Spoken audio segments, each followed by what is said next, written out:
രണ്ടു വട്ടം വരുമ്പത്തിനൊക്കെ ഒന്ന് മുട്ടുമ്പോ റെഡിയാവും.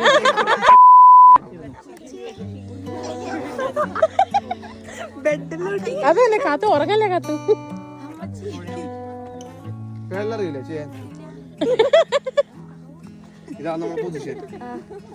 ഫ്രണ്ടിലേക്ക് പോണെങ്കിൽ ജസ്റ്റ് ഇങ്ങോട്ട് പുഷ് ചെയ്യണം. ആരാണെന്ന് തനിക്കറിയാമേലെങ്കിൽ താൻ എന്നോട് ചോദിക്കും താൻ ആരാണെന്ന്. രണ്ടു വട്ടം വരുമ്പത്തിനൊക്കെ ഒന്ന് മുട്ടുമ്പോ റെഡിയാവും.